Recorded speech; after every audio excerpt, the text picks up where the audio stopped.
Today we're going to go over 3 super simple, easy activities you can do at home to prepare your kiddo to button and unbutton, all right?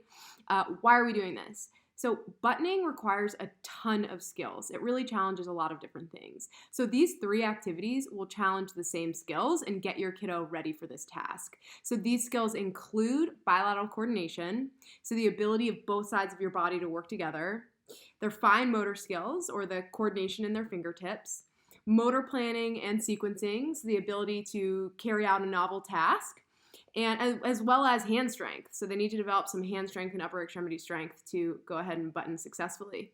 So without further ado, let's get started.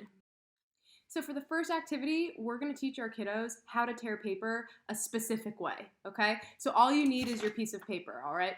So what I want your kiddos to do is when they're tearing their paper, I want their thumbs to start on top. Okay, so I want them to practice. Their thumbs are on top, one hand pulls and the other pushes. So it's going to look like this. Nice and easy. Thumbs on top, push and pull. Thumbs on top, push and pull. When we don't teach our kids how to tear paper that way, they oftentimes will do something like this. They'll grab one side, they'll grab the other, and they'll just pull. We want them to do it this specific way because it's challenging their bilateral coordination as well as their sequencing skills and fine motor skills. So I want them to tear the paper into teeny tiny pieces. So the next activity, all you need is your kiddo's piggy bank, or if your kid doesn't have a piggy bank, grab some Tupperware that you're not using. And for this, I just took a knife and I just sliced a hole in the lid. I don't know if you can see it. Oh, right there. I just sliced a big hole in the lid. And what you're gonna do is you're gonna have your child practice putting coins, or I have buttons, but putting coins into the Tupperware or the piggy bank. Again, stabilizing the Tupperware with one hand, picking up coins with the other, and pushing it through. When they're picking up the coins, I want them to have their thumb on top, okay? Thumb on top. And they're pushing it through. Okay?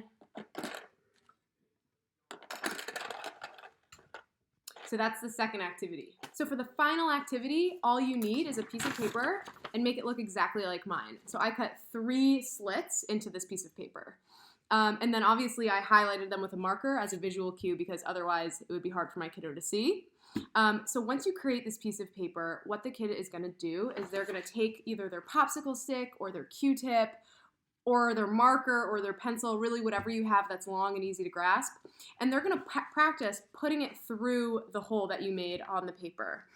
It's really important when you're doing this that you use the exact same verbal cues every time they complete this activity. So I like to call this part the mouth. And so what I say is pick up, and I say thumb on top, so I teach them where their thumb is, thumb on top, find mouth, push, pull. Again, thumb on top, find mouth, push, pull.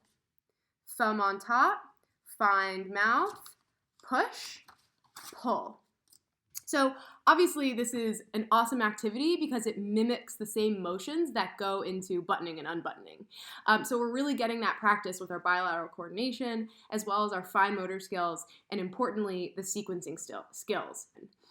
So there you have it, 3 easy at-home activities you can do with your kiddo to get them ready to learn how to button and unbutton. Chances are, if they've mastered these 3 activities, they are ready to go for it. My next video, I will go over how to teach your kiddos to use real buttons. So I look forward to seeing you guys next time. Bye!